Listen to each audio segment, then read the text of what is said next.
जी। अस्सलामु अलैकुम वरहमतुल्लाहि ताला वबरकातुहू। वालेकुम अस्सलाम वरहमतुल्लाहि ताला वबरकातुहू। औज़ु बिल्लाहि मिनश शैतानिर रजीम, बिस्मिल्लाहिर रहमानिर रहीम।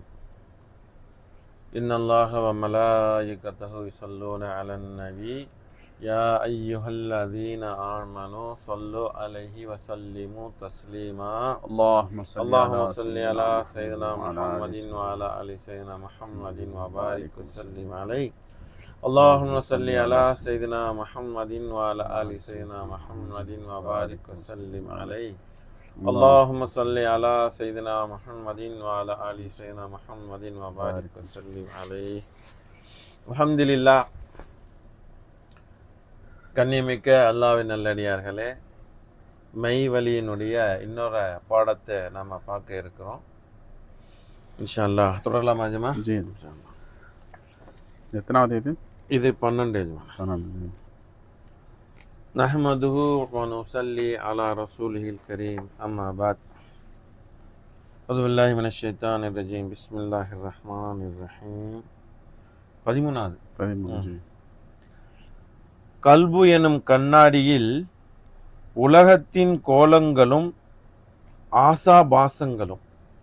கல்பு எனும் கண்ணாடியில் जी உலகத்தின் கோலங்களும் ஆசாபாசங்களும் பதிந்து கிடக்கையில் அது எவ்விதம் பிரகாசிக்கும்?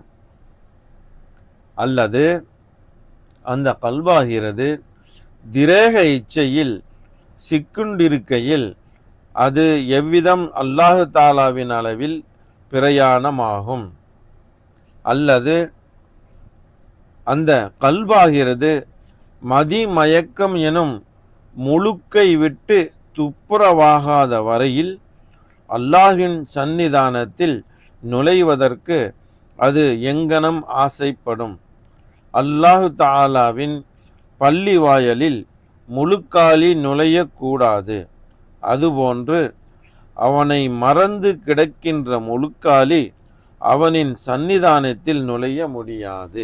जी அந்த கல்பாகிறது தன்னின் தவறுதல் எனும் பாவங்களை விட்டு தௌபா கேளாமல், அதாவது பாவ மன்னிப்பு தேடாமல், பாவ மன்னிப்பு செய்யாத வரையில் அல்லாஹு தாலாவின் ரகசியங்களை அறிந்து கொள்ள எப்படி அவிழ்க்கை கொள்ளும்? மேற்கூறிய 4 குணங்களும் கல்பை பிரகாசிக்க விடாமல் தடுக்கக்கூடிய முரணான வஸ்துக்களாக இருக்கின்றன. ஆகையால் இந்த 4 கணவாய்களையும் கடக்காமல் அல்லாஹு தாலாவின் சந்நிதானத்தில் செல்லவோ கல்பை துலக்கவோ முடியாது.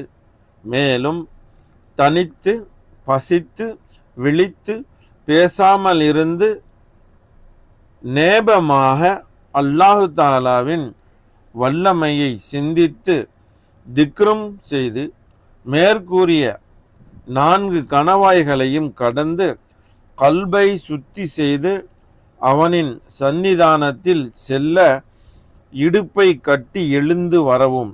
இனி அவனுடைய வஹதானியத்தை பற்றி சொல்வோம். ஹுவல் ஹாதி.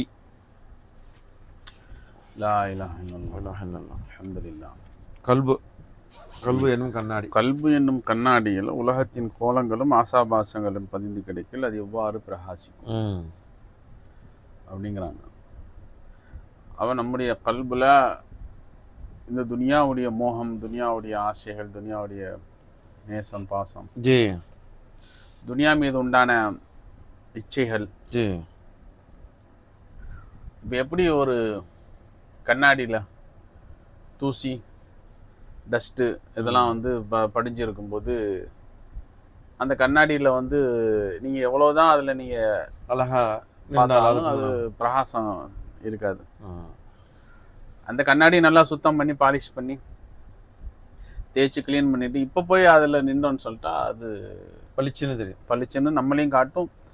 அதில் நீங்கள் அடிக்கக்கூடிய லைட்டு உங்களுக்கு இன்னும் ஃபோர்ஸாக ரிஃப்ளெக்ட் ஆகும். ஜி ஒரு கண்ணாடி இருக்குன்னு சொன்னா கண்ணாடி நல்லா டஸ்ட் பிடிச்சி போய் தூசி பிடிச்சி போயிருக்குது. அதுல போய் நீங்க என்னதான் நீங்க லைட் அடிச்சாலும் அதை ரிஃப்ளெக்ட் பண்ணி கொடுக்காது. அந்த மாதிரி கல்பை வந்து எஜமா கண்ணாடிக்கு ஒப்பிடுறாங்க. ஒரு கண்ணாடி போன்று ஒப்பிடுறாங்க. இப்போ கண்ணாடியில் எப்படி தூசிகள் படியுதோ, இந்த டஸ்ட் எல்லாம் போய் படிஞ்சு அது எப்படி மறைச்சிருதோ, அந்த மாதிரி உலக ஆசாபாசங்கள், உலகத்தின் மீது உண்டான மோகம், உலகத்தின் மீது உண்டான உலகத்தை தேடணும், உலகத்தின் மீது உண்டான சிந்தனை, அதை எப்படி சேர்க்கறது, அதை எப்படி நம்ம வந்து நம்முடைய தனது கட்டுறது, அதுல எப்படி நம்மளுடைய சதா எப்ப பார்த்தாலும் உலகத்தையே பத்தின பேச்சுக்கள், கல்புல துளி அளவு கூட என்னது அல்லாஹ் தாலா சம்பந்தமான சிந்தனையே இருக்கு இல்ல. அப்படியான அந்த டஸ்ட் பதிஞ்சு இருக்கும் போது அந்த கல்வி எப்படி பிரகாசிக்கும் அப்படிங்கிறாங்க. என்ன சொல்றாங்க எஜமா, அல்லாஹு தாலா அளவிலே நெருங்கி அல்லாஹு தாலாவின் மீது உண்டான முஹப்பத்தினை கொண்டு அவனுடைய நூரை கொண்டு இந்த கல்வி பிரகாசிக்கணும்னு சொன்னா, நீ முந்தி என்ன செய்யணும், உன்னுடைய கல்வை இந்த உலக இச்சை, உலக ஆசாபாசங்கள், உலக மோகம், உலகத்தின் மீது உண்டான பற்றுதல் என்ற இந்த தூசியை விட்டு உன்னுடைய கல்வை நீ பரிசுத்தப்படுத்தி உன் கல்வை பிரகாசிக்க செய்யும் போதுதான் அல்லாஹு தாலாவிடமிருந்து வரக்கூடிய நூர் உன்னுடைய கல்வில பிரகாசிக்கும், உன்னுடைய கல்விலே அது பிரதிபலிக்கும் அப்படின்னதான் சொல்றாங்க. என்ன சொல்றாங்க, கல்வி என்னும் கண்ணாடியில் உலகத்தின் கோலங்களும் ஆசாபாசங்களும் பதிந்து கிடக்கையில் அது எவ்விதம் பிரகாசிக்கும். அப்ப நாம வந்து கல்பு பிரகாசிக்கணும், நீ என்னதான் உட்கார்ந்துக்கிட்டு நீங்க திக்ருகள் செய்றீங்க, நான் வந்து திக்ரு செய்யறது, திக்ரு செஞ்சு என்னுடைய கல்பை நான் என்ன செய்யறேன், மெருகூட்டுறேன், என்னுடைய உள்ளத்தை நான் வந்து பிரகாசிக்க செய்யறேன், என்னுடைய உள்ளங்களை நான் வந்து என்னது விழிப்படைய செய்யறேன் அப்படின்னு எவ்வளவுதான் முயற்சி செஞ்சாலும், ஏன்னா அங்க அது ஆல்ரெடி டஸ்ட் உடுக்கு, தூசி அடைஞ்சு கிடக்குற கண்ணாடியில நீங்க என்னதான் போய் முகம் பார்த்தாலும் முகம் தெரியாது, என்னதான் நீங்க அதுல டார்ச் அடிச்சாலும் அது ரிஃப்ளெக்ட் ஆகாது. அப்ப நீ கல்ப தூசிய முதல்ல அங்க இருந்து என்ன செய்யும், கண்ணாடி சுத்தம் பண்ணிட்டா இப்ப அந்த கண்ணாடி பிரதிபலிக்கக்கூடிய கண்ணாடியாக, பிரகாசிக்கக்கூடிய கண்ணாடியாக இருக்கும் பட்சத்துல அதை கொண்டு அல்லாஹு தாலாவுடைய திக்ர் ஃபிக்ர்களின் மூலமாக அந்த கண்ணாடியை அந்த கல்வியில் இருந்தும் வெளிப்படக்கூடிய அந்த நூர் உலக மக்களுக்கு பிரகாசிக்கக்கூடியதாக இருக்கும். இல்லைன்னா அந்த வாசலை கூட நெருங்க முடியாதுன்ட்டாங்க. என்ன சொல்றாங்க, அல்லது அந்த கல்பாகிறது திரேக இச்சையில் சிக்குண்டி இருக்கையில் அது எவ்விதம் அல்லாஹு தாலா அளவில் பிரயாணமாகும். ஒண்ணு உலகத்தினுடைய ஆசாபாசங்கள், ரெண்டாவது இந்த உள்ளம் திரேக இச்சை சொன்னா இந்த சரீர இச்சை, இந்த உடல் சுகங்களை நம்ம வந்து நம்ம உடலை நல்லா மஸ்து கட்டா வச்சுக்கணும், உடலுடைய ஆசாபாசங்கள் இதனுடைய இது அதாவது 24 hours இதனுடைய தேவைகளுக்காக வேண்டியே மெனக்கணும். திரேக இச்சையில எல்லாமே வந்துரும், எல்லாமே பெண்ணாசை பொன்னாசை எல்லாம் நல்லா சாப்பிடணும். அந்த நாக்கு திரேகங்கிறது நாக்குலயே ஒண்ணு, ஆமா திரேகத்துல ஒண்ணுதானே நாக்கு, சரீரத்துல ஒண்ணுதான் நாக்கு. அப்ப நாக்கு நல்லா டேஸ்டா, நப்சு என்னெல்லாம் கேக்குதோ அதெல்லாம் கொடுக்கறது, நல்லா டேஸ்டா சாப்பிடுறது. அதே போல தேவையில்லாத பாக்கணுங்கிற அந்த திரேக இச்சையில எல்லாமே திரேக இச்சையில கட்டுப்பட்டோம். அப்ப இந்த திரேக இச்சையில் இருக்கக்கூடிய இந்த சரீர இச்சையில, சரீர அந்த ஆசையில மூழ்கி கிடைக்கக்கூடிய இந்த ஒரு மனிதனுடைய மனம் எப்படி அல்லாஹ்வை நோக்கிய பயணத்துல எப்படி அது முன்னேறும்? அப்ப ஒண்ணுக்கு ஒண்ணு முரணது. கண்டிப்பா ஏன் வந்து உன்னுடைய கல்ப துனியாவுடைய ஆசாபாசங்களையும் உன்னுடைய நப்சுடைய இச்சைகளையும் திரேக இச்சையை பூர்த்தி செய்வதிலேயுமே இதிலேயே நீங்க உங்களுடைய கல்பை நீங்க பெரட்டிக்கிட்டே இருந்தீங்க அப்படின்னு சொன்னா இந்த கல்வி எப்படி அல்லாஹ்வை நோக்கிய பயணத்தில் எப்படி அது முன்னேறும் அப்படின்னு தான் சொல்றாங்க. அதுதான் சொல்றாங்க, திரேக இச்சையில் சிக்குண்டி இருக்கையில் அது எவ்விதம் அல்லாஹு தாலா அளவில் பிரயாணம் செய்யும், அது எப்படி போகும், பயணிச்சு. ஏன்னா கல்பு பயணிக்கணும், பயணிக்கக்கூடியதுதான் அல்லாஹ்வை நோக்கி பயணிக்கணும். பயணித்து கல்புடைய மர்த்தபா, ஒவ்வொரு மர்த்தபாவையும் அது கடந்து அல்லாஹு தாலாவுடைய சன்னிதானத்தை அது சென்று அடையணும். அப்ப அல்ல எனக்கு ஸல்லல்லாஹு அலைஹி வஸல்லம் சொன்னாங்க, கல்புல் மூமின் அர்ஷுல்லாஹ். ஒவ்வொரு மூமினுடைய கல்பும் உள்ளமும் அல்லாஹ்வுடைய அர்ஷ், அல்லாஹ்வுடைய சிம்மாசனமாக இருக்குது.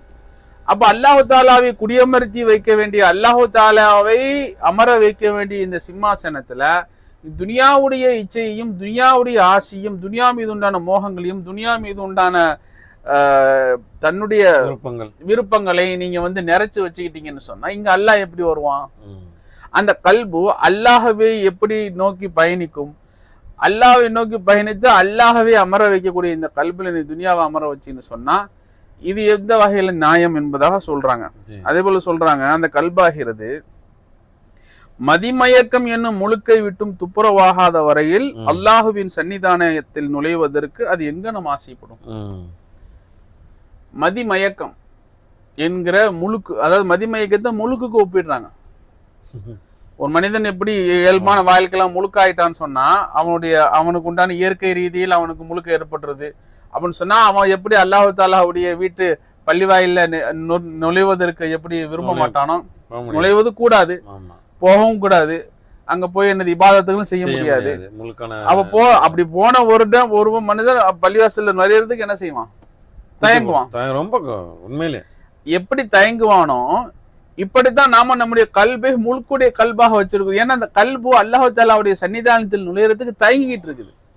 எப்படி முழுக்கடைந்த ஒரு மனிதன், அசுத்தம் ஏற்பட்ட ஒரு மனிதன் அல்லாஹு தாலாவுடைய பள்ளிவாயிலை நெருங்குவதற்கும் அதில் நுழைவதற்கும் எப்படி தயங்குவானோ இப்படி கல்புல ஒண்ணு நீ வந்து அதாவது என்ன உலக மதிமயக்கம் அதை கண்டு மதிமயங்கி போறது, இதை கண்டு மதிமயங்கி போறது, துனியாவுடைய என்னது துனியா மீது உண்டான அந்த ஆசைகள்ல தன்னையே மறந்துடுறது,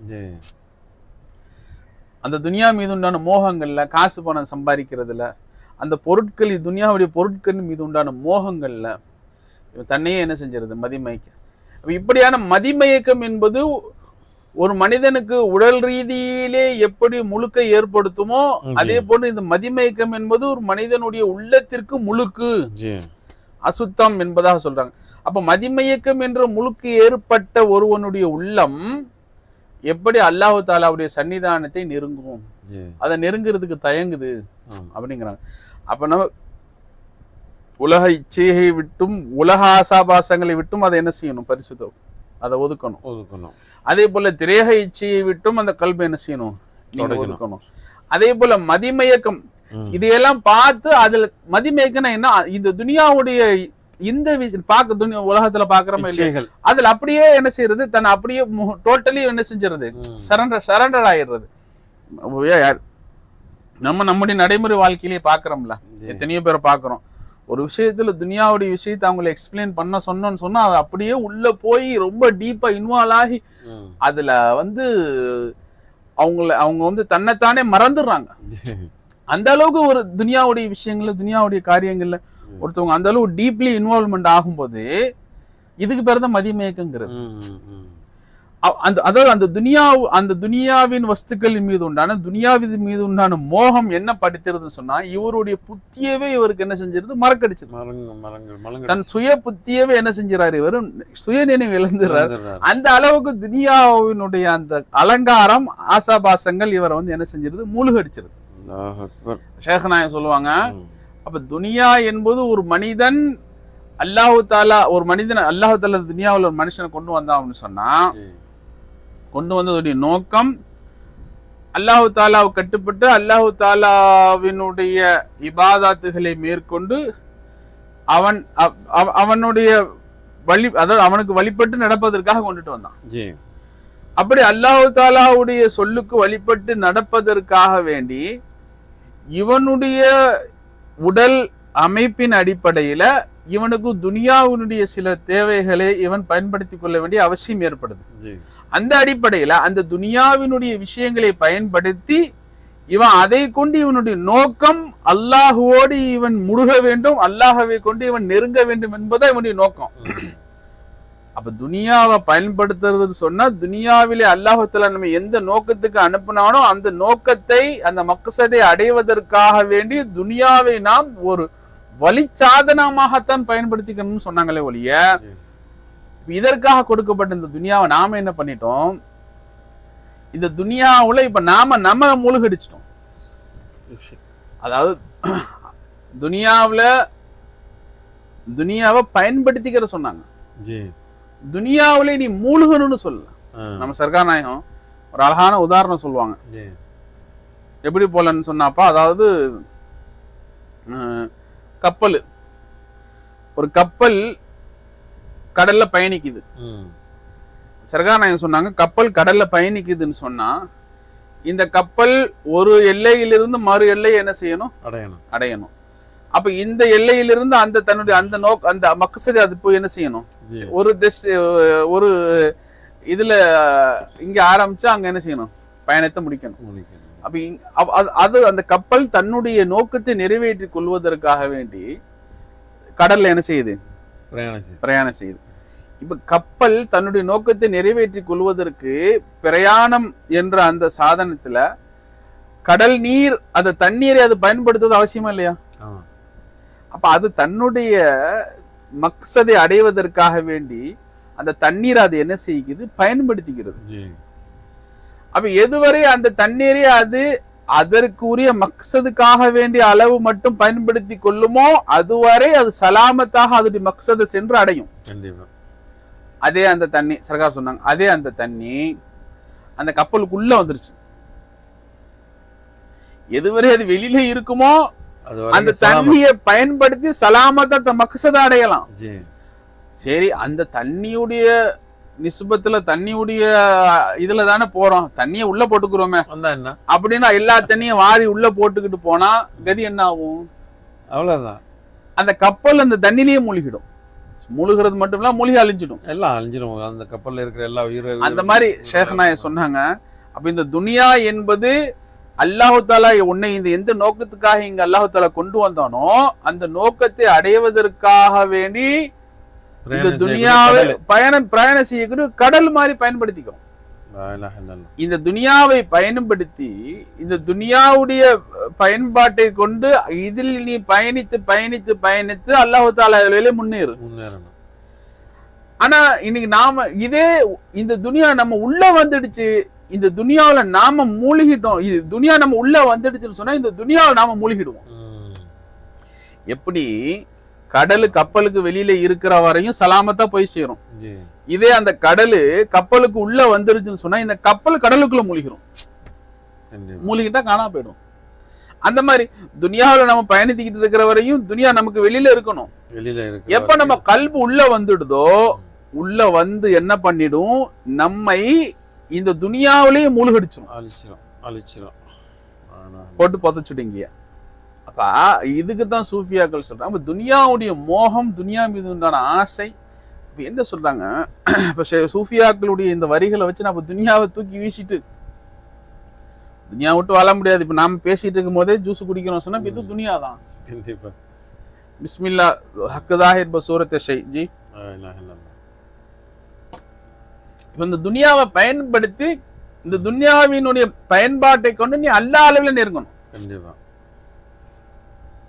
சாதனமாக பயன்படுத்தணும். அல்லாஹு தாலா இந்த துனியாவை அல்லாஹு தாலா அலங்கரிச்சு வச்சதுக்கான நோக்கமே இந்த அலங்காரங்களை கொண்டு அலங்கரித்தவனை நீ நாட வேண்டும் என்பதற்காகத்தான். சுப்ஹானல்லாஹ். அல்லாஹு தாலா இவ்வளவு அழகான வானத்தை பிரம்மாண்டமா படைச்சிருக்கலாம். அந்த வானத்தை என்ன அழகான வானம்னு நீ வானத்துல மூழ்கிறதுக்கு இல்ல, இவ்வளவு பிரம்மாண்டமான வானத்தையும் இவ்வளவு பிரம்மாண்டமான இந்த யூனிவர்ஸையும் படைச்ச ரப்பு எப்படிப்பட்டவனா சுப்ஹானல்லாஹ் ஜி. அப்படின்னா அவன் பக்கம் நீ முன்னேறணுங்கிறதுக்காகத்தான் இந்த துனியாவை அலங்கரிச்சான்ல. அதே போல அல்லாஹு தாலா இந்த துனியாவுல ஒவ்வொன்னையும் ஒவ்வொரு விதமாக அல்லாஹு தாலா ரசனையாக கொடுத்ததுக்கான காரணம் இந்த இத்தனை ரசனைகளையும் நீ பயன்படுத்தி இதன் மூலமாக நீ அல்லாஹ் அளவில் பயணிக்கணுங்கிறதுக்காக. நாம என்ன, நாம அசல்ல யாரின் மீது மோகம் கொள்ள வேண்டுமோ, அசல்ல நம்ம யாரின் மீது காதல் கொள்ள வேண்டுமோ அவன் மீது மோகம் கொள்ளாமல் காதல் கொள்ளாமல் இந்த துனியாவின் மீது மோகம் கொண்டு இதன் மீது காதல் கொள்வதன் காரணமாக இந்த துனியா நம்ம கல்புல வந்து ஆக்கிரமிச்சிடுது. இந்த கல்புல அது வந்து ஆக்கிரமிச்சிட்டதுனால நாளடைவில் என்ன ஆயிடுது, இந்த துனியா நம்ம அதாவது துனியா கொஞ்சமா உள்ள வருது, கல்புல உட்காருது, அப்படியே சேர்ந்து அந்த ஒட்டுமொத்த துனியாவும் சேர்ந்து நம்மை முழுவதுமாக இந்த துனியாவிலேயே மூழ்கடிச்சிருது. எத்தனையோ பேருடைய வாழ்க்கையை பார்க்கணும். துனியா துனியா துனியாவுடைய ஆசாபாசம், துனியாவுடைய நேசம், துனியாவுடைய. அப்ப நம்ம பேசுவதற்கு நோக்கம் துனியாவை விட்டுடுறல சொல்லல. சூஃபியாக்களுடைய கொள்கையும் அது இல்லை. துனியாவை விடுங்க விடுங்க சொன்னா துனியாவின் மீது உண்டான மோகத்தை விடுங்கன்னு சொல்றாங்க. அப்ப துனியாவின் மீது உண்டான மோகத்தை விடுங்க. ஏன் துனியாவின் மீது உங்களுக்கு ஏன் மோகம் வரும்னு சொன்னா, ஏன்னா துனியாவினுடைய அந்த அழகு சௌந்தரியம் அப்படி இருக்கிறதுனால அது மீது மோகம் வருது. நமக்கு சூஃபியாக்கள் என்ன சொல்ல, இந்த அழகு சௌந்தரியத்தை எவன் உண்டு பண்ணனான அவன் மீது மோகம் கொள்ளு. இது அழிச்சு போயிடும்ல. இந்த பிரம்மாண்ட அலங்காரத்தை உண்டு பண்ணினவன் யாரு? அல்லாஹ். இந்த பிரம்மாண்டமான அலங்காரம் இருக்கும்னு உனக்கு தெரியும், நிலைத்து இருக்கும்னு நீ தெரியுமா? தெரியும். அது எல்லாருக்குமே தெரியும். நிலைத்து இருக்காதுன்னு எல்லாருமே உணர்ந்திருக்கிறான். தெரிஞ்ச அப்ப நீ இதன் மீது அப்ப எதுக்கு அல்லாஹ்தாலா இந்த அலங்காரத்தை ஏன் காட்டுறான்? இந்த அலங்காரத்தை காட்டி அல்லாஹ்தாலா உன்னை தம்பக்கம் இழுக்கிறான். நீ இந்த அலங்காரத்தை கண்டு இந்த அலங்காரத்துல கண்டு இந்த அலங்காரத்திலே ஒன்னே நீ என்ன செஞ்சிடற? அழிச்சிடுற. அப்ப துனியாவை பயன்படுத்த வேணாம்னு சொல்லல சூஃபியாக்கள். சூஃபியாக்கள் துனியாவை பயன்படுத்த துனியாவினுடைய அழகை கொண்டு ஹக்கு தாலாவுடைய அழகை நாடுங்கிறாங்க. இந்த துனியாவுடைய அழகு சௌந்தரியங்களை, துனியாவினுடைய அலங்காரங்களை நீ கண்டு ரசி. இதை ரசித்து அல்லாஹு தாலாவினுடைய ரசனிகனாக, அவனுடைய ரசிகனாக போ.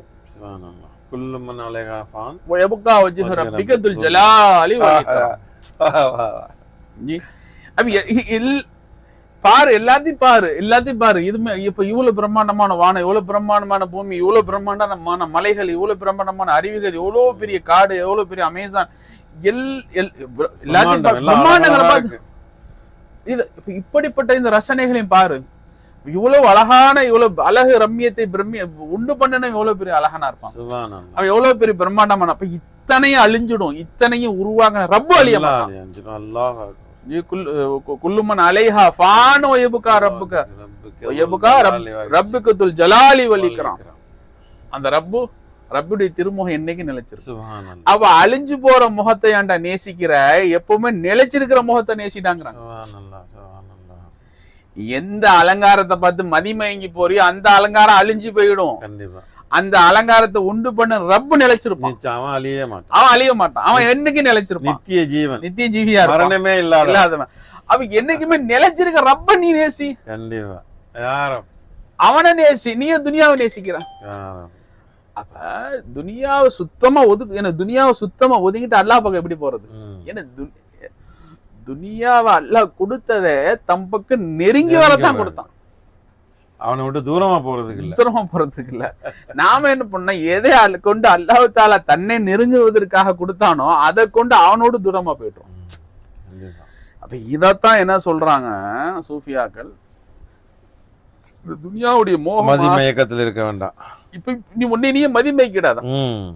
அப்ப இப்படியாக துனியாவுல மூழ்கி போய் தன் சரீர இச்சையில ஒருத்தன் ஆட்கொண்டு அந்த துனியாவுக்கே தன்னை அர்ப்பணித்து அதிலே மதிமைக்கு இருக்கிறவன் முழுக்குல இருக்கிறான். அப்போ உண்மையாகவே உடல் முழுக்கில் இருக்கக்கூடிய ஒருவன் அல்லாஹ் தஆலாவுடைய பள்ளியை நாடுவதை எப்படி அவன் வெறுப்பானோ, எப்படி நெருங்குவதற்கு அவன் கூச்சப்படுவானோ, அதே போல நீ இவ்வளத்தையும் உன் கல்புல நிறைச்சு வச்சு கல்பை நீ முழுக்காக்கி வச்சிருக்கிறான். அப்ப முழுக்காக இருக்கக்கூடிய இந்த கல்பு ஹக்கு தாலாவுடைய ரப்புடைய சன்னிதானத்தை எப்படி நெருங்காத ஆசைப்படும், அது வெக்கப்படுதுங்கிறான். கண்டிப்பா நுழைவதற்கு அது எங்க நம்ம ஆசைப்படும்? அல்லாஹு தாலாவின் பள்ளி வாயிலில் முழுக்காலி நுழையக்கூடாது. அப்ப உதாரணம் சொல்லலாம், அல்லாஹ்வுடைய பள்ளியில முழுக்காலி எப்படி நுழையக்கூடாது, அப்படி அது நுழையறதுக்கு என்ன செய்யுது? அதே போன்று அவனை மறந்து கிடக்கின்ற முழுக்காலி அவனின் சன்னிதானத்தில் நுழைய முடியாது. அப்ப இறைவனை மறந்து கிடப்பது என்பது முழுக்குன்ட்டாங்க. எப்படி துனியாவில ஒரு முழுக்காளி எந்த விஷயத்திலும் ஈடுபட முழுக்கான்னு அவர் முழுக்க பரிசுத்தமாகாதவரை வேற எந்த விஷயத்தையும் ஈடுபடுறது என்னது முடியாத காரியம். முந்தி அதை செய்யுங்கிறாங்க, முந்தி அதை விட்டு பரிசுத்தமாயிடு. அப்ப அந்த மாதிரி அல்லாஹ்வை மறந்து இருக்கிறதுங்கிறது உன்னுடைய கல்வில உண்டான முழுக்கு. இந்த முழுக்க விட்டு நீ என்ன செய்ய முடியல, பரிசுத்தமாக. அப்ப அல்லாஹு தாலாவுடைய சன்னிதானத்தை நோக்கி நீ நெருங்க ஆரம்பி அப்படிங்கிறாங்க. அதே போல என்ன சொல்றாங்க, அந்த கல்பாகிறது தன்னின் தவறுதல் பாவங்களை தன்னின் தவறுதல் என்னும் பாவங்களை விட்டு செய்யாத வரையில் அல்லாஹ் தாலாவின் ரகசிய சிறுகளை அறிந்து கொள்ள எப்படி அது அவிழ்க்கு கொள்ளும், ஆசை கொள்ளும். அப்ப இந்த கல்பு தன்னில என்ன நிகழுது, பாவம் தன்னில என்ன தவறு நிகழுது அப்படிங்கிறத இது உணர்ந்து கொள்ளாத வரை அல்லாஹ் தாலாவினுடைய அவனுடைய அகமியங்களையும் அவனுடைய சிறுகளையும் அசரார்களையும் அறிந்து கொள்வதற்கு இது எப்படி ஆசைப்படும்? அப்ப இந்த விஷயங்களை விட்டும் இது என்ன செய்யணும், தன்னை அல்லாஹ் தாலா இடத்துல ஒப்பு கொடுத்து அல்லாஹ் தாலா ருஜுவாகி அல்லாஹ் தாலா இடத்தில் இவன் தன்னை என்ன செய்யணும், முழுமையாக சரண்டர் பண்ணணும். தௌபாவை கொண்டு அல்லாஹ் தாலாவுடைய சன்னிதானத்திலே அவன் மீளும் பொழுது இந்த நிலையில் இருந்து அவன் என்ன செய்யறான், பாதுகாக்க போறான். இப்ப அது அல்லாஹ் தாலாவினுடைய அசரார்களை விளங்குவதற்கு கல்பு ஆசைப்படும் என்பதாக சொல்றாங்க. மேற்கூறிய 4 குணங்களும் கல்பை என்ன செய்யுதான், பிரகாசிக்க விடாமல் இந்த 4 விஷயங்களை கொண்டு எனது கல்பும் மழுங்கடிக்க செய்யப்படுது, தடுக்குது, தடுக்கக்கூடிய முரணான வஸ்துக்களாக இருக்கிறது. ஆகையால் இந்த 4 கணவாய்களையும் கடக்காமல் அல்லாஹ் தஆலாவின் சன்னிதானத்தில் செல்லவோ கல்பை துலக்கவோ முடியாது. கணவாய்னா அதையும் ஒரு எக்ஸ்பிளனேஷன். கணவாய் அப்ப ஒரு கணவாய் சொன்னா 2 மலைகளுக்கு இடையில இருக்கக்கூடிய அந்த ஓடை பள்ளத்தாக்க தான் கணவாய்ன்னு சொல்லுவாங்க. ரெண்டாவது அந்த கணவாயை கடக்கிறதுங்கிறது ரொம்ப சாதாரண விஷயம் கிடையாது. கணவாயை கடந்து போறீங்க, கணவாயை அவங்க குறிப்பிட்டு மென்ஷன் பண்ணாங்க. ஏன்னா அது ரொம்ப ஒரு முயற்சிகள் மேற்கொண்டு அதுல கஷ்டங்கள் இருக்கும், சிரமங்கள் இருக்கும், துன்பம் இருக்கும், துயரம் இருக்கும், எல்லா வகையான கஷ்டங்களையும் அனுசரிச்சுதான் கணவாயை கடக்க முடியும். ஏன்னா கணவாயை சொல்லக்கூடிய சமயத்துல அந்த 2 மலைகளுக்கு இடையில உள்ள ஒரு பள்ளத்தாக்கு கணவாய்ன்னு சொல்றாங்க. அப்ப 2 மலைகளுக்கு இடையில 2 மலைகளின் அந்த பக்கத்துல இருந்து எதிரிகளும் நம்மளை தாக்க கூடும். அப்ப இது கடக்கிறதுங்கிறது சாதாரண விஷயம் கிடையாது, ஒரு ரிஸ்கான விஷயம் தான். அதனாலதான் கணவாய்ங்கிறாங்க. அப்ப இந்த மாதிரி ஒரு கணவா 2 கணவா 4 கணவாய் நீ கடக்கணும். இந்த மாதிரியான சிரமம் தான். ஆமா, அதான் எத்தனை 4 விஷயத்த சொல்ல என்னென்ன வருது பாருங்க. அந்த 4 விஷயம் 4 கனவாங்கிறாங்க. அதான் அப்ப அந்த விஷயங்கள்ல உள்ள ஒவ்வொரு அது எல்லாத்தையும் அதுல இருந்து தப்பிச்சு வர்றதே பெரிய விஷயம். இந்த 4 கணவாயும் கடந்து வந்தாதான் அல்லாஹ் என்ன செய்ய முடியும், நீ நெருங்க முடியும். கணவாய்களை கடக்காம அல்லாஹ் தஆலாவுடைய சன்னிதானத்துல செல்ல முடியும். அந்த கல்பால். அப்ப இந்த கணவாயின்னு இவங்க ஏன் மென்ஷன் பண்ணினதுக்கான காரணம், கணவாய் கடக்கிறது சாதாரண விஷயம் கிடையாது. இன்னைக்கு நம்ம காலங்கள்ல கணவாய்கள் கிடையாது, இருக்குது கணவாய்கள். ஆனா அந்த காலத்துல கணவாயை கடந்து பயணம் மேற் சொன்ன மாதிரி இப்ப நம்ம கார்லயும் பைக்லயும் இதுல பிளைட்லயும் போயிட்டு இருக்கறனால அப்ப அந்த காலத்துல கணவாயை கடக்கிறதுன்னு சொல்லிட்டாலே என்னது ரொம்ப எச்சரிக்கையாகவும் ரொம்ப கேர்ஃபுல்லாகவும். ஏன்னா நீங்க சொன்ன மாதிரி 2 சைடு இருந்து எதிரிகள் எப்ப வேணாலும் தாக்கக்கூடும். அதே மாதிரி கணவாய்ங்கிறது 2 மலைகளுக்கு இடையில உள்ளது பள்ளத்தாக்கு. அப்ப எப்ப வேணாலும் அது ஆபத்துகள் இருக்கும். மலைகள கல்லுகள் என்னது எப்ப வேணாலும் வரலாம், விலங்குகள் வெள்ளம் சொன்னா தப்பிக்கவே வழி இல்லை. 2 பக்கம் மலை, அடுத்து மிருகங்கள், 2வது கணவாய் பகுதிகளை நோக்கி பள்ளத்தாக்கை நோக்கி தண்ணி ஸ்பீடா வரும். எல்லா வகையிலையும் பிரச்சனை. அப்ப அந்த மாதிரி கணவாயை கடக்கிறதுக்கு ஒரு சாதாரண விஷயம் இல்ல, ஒரு ரிஸ்க் எடுத்து ரொம்ப அதற்காக வேண்டி மெனக்கடணும். கண்டிப்பா. இப்படியாக அந்த கல்புடைய விஷயங்களே, அந்த கல்புடைய அந்த நிலைகளை 4 கணவாயாக நினைத்து நீ என்ன செய்யணும், கணவாயை கடப்பது போல அந்த விஷயங்களை கடந்து வரும்போது மட்டும்தான் கடக்க முடியாது. மக்சதாகிய தன் நோக்கமாக அல்லாஹ் தஆலாவுடைய சன்னிதானத்தை சென்றடைய முடியும் அப்படின்னு என்பதாக சொல்றாங்க. அப்புறம் என்ன சொல்லி சொல்றாங்கன்னா, மேற்கூறிய 4 குணங்களும் கல்வி பிரகாசிக்க விடாமல் தடுக்கக்கூடிய முரணான வஸ்துக்களாகும். ஆகையால் இந்த 4 கணவாய்களையும் கடக்காமல் அல்லாஹ் தன் சன்னிதானத்தில் செல்லவோ கல்வி துலக்கவோ முடியாது.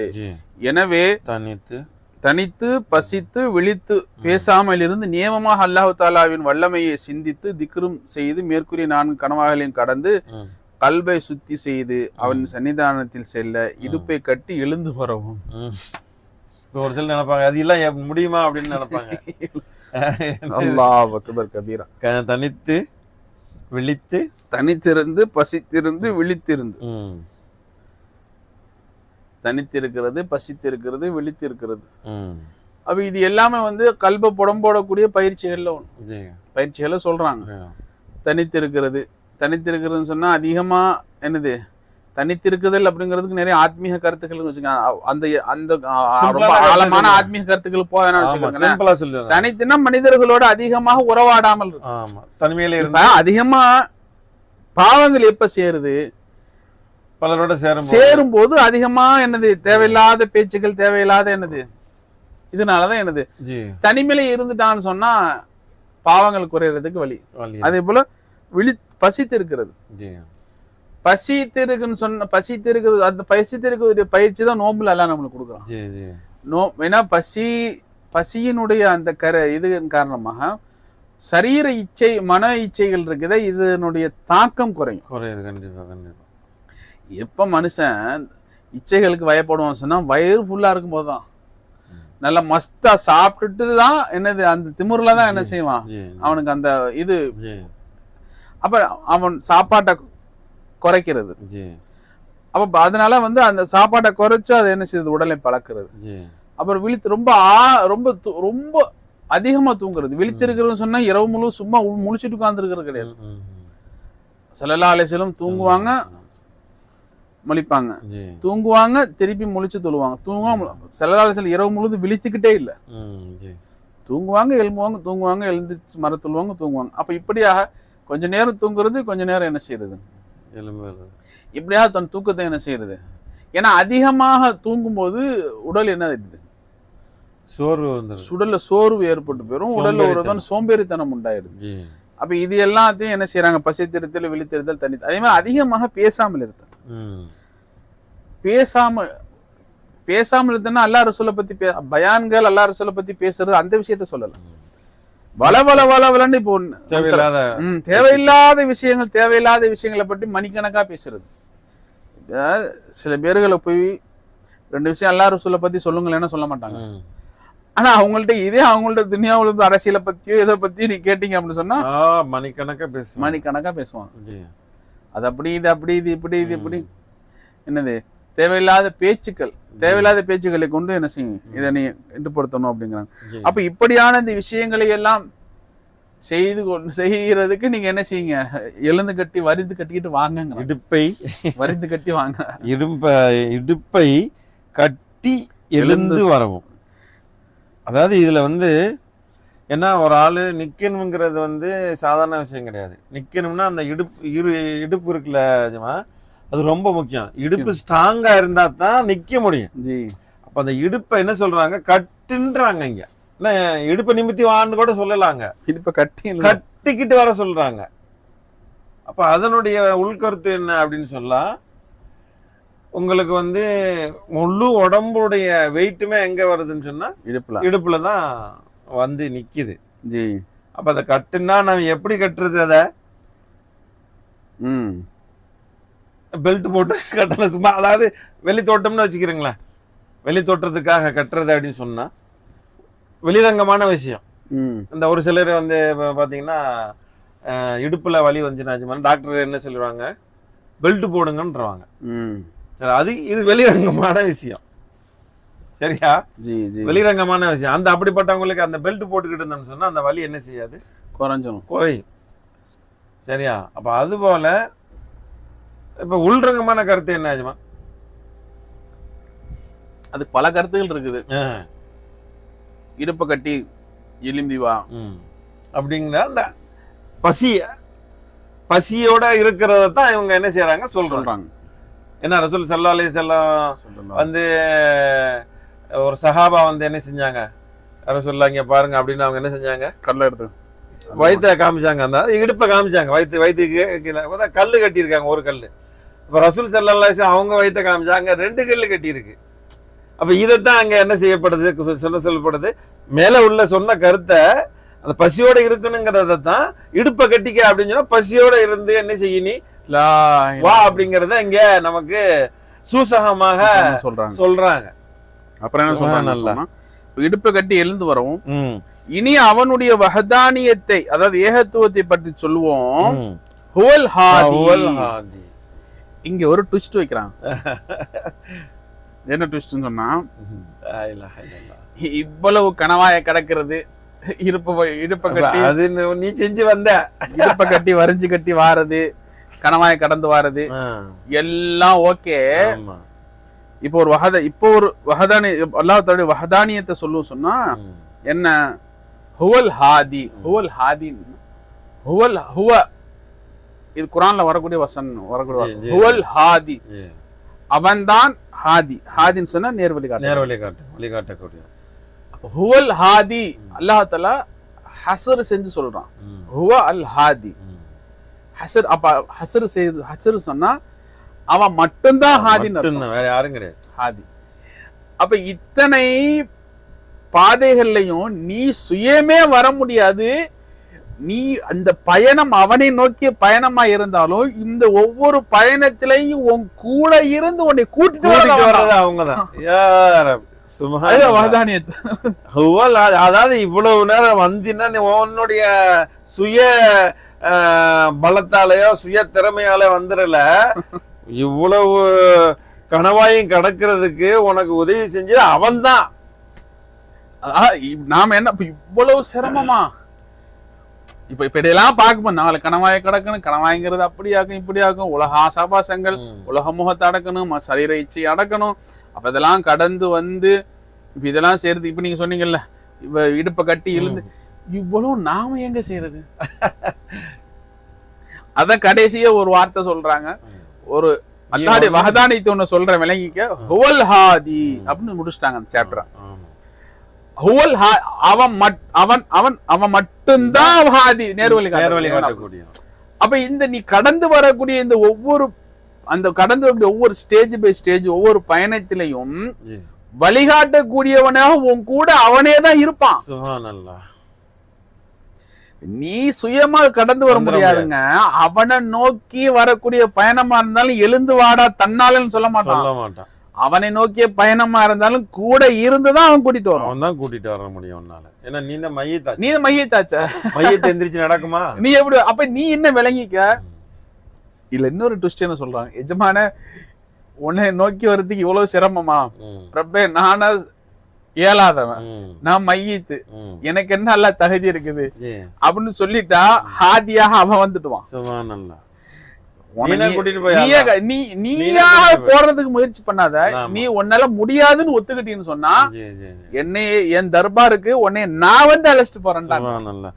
நாம இந்த துனியாவுக்கு வரலையே, வரல. அவனாதான் கொண்டு வந்தான். அவன் வீட்டுக்கு அவன் தர்பாருக்கு சன்னிதான் அவன் தான் கூட்டு போவான். எங்கெல்லாம் கொண்டு போகணுமோ அவன் தான் நம்மளை கொண்டு போக போறான். அல்லாஹ் மெஹராஜுக்கு ஸல்லல்லாஹு அலைஹி வஸல்லம் கூட்டு போனான். அல்லாஹ் குர்ஆன்ல சொல்றான், சுப்ஹானல்லதி அஸ்ரா பி அப்திஹி. சுப்ஹானல்லதி அஸ்ரா பி அப்திஹி. சுப்ஹானல்லதி அந்த அல்லாஹ் பரிசுத்தமானவன். அஸ்ரா பி அப்திஹி. அஸ்ரா அதாவது பயணம் இரவுல. அப்ப அஸ்ரா பி அப்திஹி தன் அடியாரை அந்த இரவினுடைய சிறு பகுதியிலே அழைத்து சென்றானே அந்த அல்லாஹ் பரிசுத்தமானவங்கிறான். சுப்ஹானல்லாஹ். நபியே போன் அடிச்சு யார சொல்லலாம், நீங்க வந்து ஜிப்ரீல் அனுப்பிச்சு வைக்கிறேன், நீங்க வந்து புராக்கிங் அனுப்பிச்சுடுறேன்னு சொல்லலாம். உங்களை நான் இன்வைட் பண்ணிருக்கேன், அரிஷுக்கு இன்வைட் பண்ணிருக்கிறேன். ஜிப்ரீல் வண்டி எடுத்துட்டு வருவாங்க, வந்துருங்க. புராக்கு தான் வண்டி எடுத்துட்டு வருவாங்க, உங்களை பிக்கப் பண்ண வருவாங்க. யாரும் சொல்ல வந்துருங்கன்னு சொல்லல. சுப்ஹானல்லதி அஸ்ரா பி அப்திஹி. ஃபர்ஸ்ட் ஆயத்து. அப்ப அல்லாஹ் எப்படி பரிசுத்தமானவன் இத பாருங்க. அஸ்ரா அதாவது மஸ்ஜிதுல் ஹராமில் அஸ்ரா பி அப்திஹி. அப்திஹி லைலும் மினல் மஸ்ஜிதில் ஹராமி இலல் மஸ்ஜிதில் அக்ஸா. மஸ்ஜிதுல் ஹராம் லைல் இரவினுடைய சிறு பகுதியில மினல் மஸ்ஜிதில் ஹராமி இலல் மஸ்ஜிதில் அக்ஸா. மஸ்ஜிதுல் ஹராமில் இருந்தும் வெகு தூரத்தில் இருக்கக்கூடிய மஸ்ஜிதுல் அக்ஸா வரையும். அக்ஸா வரை எங்க ஜிப்ரீல் வந்து கூட்டிட்டு வந்தாங்க, புராக்களை கூட்டி. இதெல்லாம் இந்த மேட்டர் சொல்லல. சுப்ஹானல்லதி அந்த அல்லாஹ் ரொம்ப பரிசுத்தமானவன். அஸ்ரா பி அப்திஹி தன் அடியாரை அழைத்து சென்றானே அவன். ஜிப்ரீல் வந்து அழைத்து செஞ்சாங்க, புறாக்கு வந்து கூப்பிட்டு சொல்ல, தான் வந்து அழைத்து செஞ்சிருங்கிறான். சுப்ஹானல்லாஹ் சுப்ஹானல்லாஹ். நிஜமான அப்ப இப்ப அது அல்லாஹ் பயணம். அப்ப அல்லாஹ்வை அவன் அர்ஷ் அவனுடைய தர்பார். அப்ப அவன் தர்பாருக்கு ஆசை வச்சுட்டா, அதற்காக வேண்டி நீ முயற்சி செஞ்சிட்டாலே போதும், நீனா வாடான்னு சொல்ல மாட்டான், வந்து கூட்டிட்டு போயிருவான். அதாவது நியத்து வைங்க என்ற நீயா அல்லாஹ்வை அடையணும், அல்லாஹ்வோட ஒன்னாகணும், அல்லாஹ்வுடைய ரகசியங்களை நியத்து வைங்க. அடுத்து அவன் உங்களை என்ன செஞ்சுக்கிடுவான், தன் பக்கம் கூப்பிட்டுருவான். ஏன்னா நம்மளால நவளவே முடியாது. நம்மளால பெருமானார் மேராஜ்ங்கிறது எவ்வளவு பெரிய விஷயம். ஆமா, அல்லாஹ் தஆலா குர்ஆன்ல அப்ப அத சொன்ன விஷயத்தை நான் அழைச்சிட்டு போனேங்கிறான். சுப்ஹானல்லாஹ். கூட இருந்து அழைச்சிட்டு, கூட இருந்து அஸ்ரா பிஅப்தி தன் அடியாரை அழைத்து சென்றான், கூட இருந்து அழைத்து சென்றான். இது குர்ஆன்ல அல்லாஹ் இப்படி சொன்னதுனால யாரும் இதை மறக்க முடியாது. ஆனா வெளிரங்கமாக யார் வந்து கூட்டிட்டு போனா, ஜிப்ரீல் அலைஹிஸ்ஸலாம். அப்படித்தான் எல்லாரும் நினைச்சிட்டு இருக்கிறாங்க. ஆனா அல்லாஹ் தன்னுடைய கலாமான குர்ஆன்ல என்ன சொன்னா, நான் வந்து என்னுடைய அடியானை கூட்டிட்டு போனேன்றான். இதை எப்படி வழங்குறது? இதை வழங்குறதுன்னா அதுக்கான ஆட்கள்கிட்ட போய் அப்ப எதுக்கு சொல்றதுன்னு சொன்னா, அப்ப ஹுவல் இப்ப எஜமா இவ்வளவு சொல்லிட்டு ஹுவல் ஹாதி, அல்லாஹ்வுடைய வஹதானியத்தை ஒண்ணு சொல்றேன், விளங்கிக்கிறங்க. ஹுவல் ஹாதி, அவன் தான் ஹாதி. அப்ப நீ இதற்காக நீ ஆசைப்பட்டுட்டா, ரப்பே நான் உன்னை நோக்கி வரணும் இல்ல அப்படின்ட்டா, நீ இவ்வளவு பெரிய கனவாயி 4 கனவா 4 பயிற்சி அது நீ ரொம்ப ஒரி பண்ணிக்க வேணாம். நீ அல்லாட்ட முறையிடு, அல்லாஹ் உன்னை கூட்டு வந்துருவான். எப்படி தன் ரப்ப தன்னுடைய அடியாரை அல்லாஹ்ல கூட்டிட்டு வந்தானோ அப்படி அல்லாஹ் கூட்டு அவன் தான் ஹாதியா இருக்கிறான். அவன் மட்டுமே தான் ஹாதியா இருக்கான். கூட இருந்து அவன் அழைச்சிட்டு வந்துருவான் அப்படின்னு சொல்லிட்டு எஜமா இந்த இடத்துல முடிச்சிட்டாங்க இந்த சாப்டர். அப்ப இன்னைக்கு இந்த மெய்வெளியில எஜமா இன்னைக்கு சொன்னதுடைய இது என்ன, நாம முயற்சி அல்லாஹ் யா அல்லாஹ் எங்களுடைய கல்வை பரிசுத்தமாக்கிட்டு, என் கல்வை துனியாவுடைய இச்சைகளை விட்டு, துனியாவுடைய ஆசைகள் ஆசாபாசைகள் துனியாவில் மூழ்குதலை விட்டு அயற்சியாகிறல்ல, உன் வாசல உன் தர்பாரை அடையக்கூடிய பாக்கியம் கூட அல்லான்னு கேட்க வேண்டியதுதான். நீ தான் ஹாதி அல்லாஹ் அப்படின்னு அல்லாட்ட முறையிட்டுட்டான். அல்லாஹு தாலா அதற்குண்டான ஏற்பாடுகளை அவனே அதே போல, ரப்பே இந்த இத்தனை விஷயங்களையும் கடந்து வர்றதுக்குண்டான திராணி எனக்கு கிடையாது, நான் யாரு, எனக்கு என்ன இருக்குது. அப்ப என்னைய உன் வாசல்ல நீயே அழைச்சிக்க அல்லான்னு அல்லாட்ட முறையிட்டுட்டா அல்லாஹ்வுத்தாலா அழைச்சிடுவான். அப்ப அல்லாஹ்வுத்தாலா இன்றைய இந்த காணொலியில நாம் என்ன விஷயங்களை விளங்கணுமோ, என்ன விஷயத்தை பேசணுமோ, அதே அல்லாஹ்வுத்தாலா நம்முடைய வாழ்க்கையில அமல் செய்வதற்கு அல்லாஹ் இடத்திலே முறையீடு வைக்கணும். முதல்ல இப்போ அல்லாஹ் இடத்துல முறையீடு வச்சு அல்லாஹ்வுடைய வாசலே அல்லாஹ்வுடைய தர்பாரை நெருங்கணும், ஆன்மீகத்துல முன்னேறணுங்கிற ஆசையை ஆர்வமே அல்லாஹ்வுத்தாலா நம் உள்ளங்களில் எப்பவும் ஏற்படுத்துவானாக. இன்ஷா அல்லாஹ் அடுத்து இன்னொரு காணொளியில் சந்திப்போம். ஆமீன். அஸ்ஸலாமு அலைக்கும் வரஹ்மத்துல்லாஹி தஆலா வபரகாத்துஹு. ஸல்லல்லாஹு அலா முஹம்மது ஸல்லல்லாஹு அலைஹி வஸல்லம். ஸல்லல்லாஹு அலா முஹம்மது ஸல்லல்லாஹு அலைஹி வஸல்லம். ஸல்லல்லாஹு அலா முஹம்மது யா ரப்பி ஸல்லல்லாஹு அலைஹி வஸல்லம்.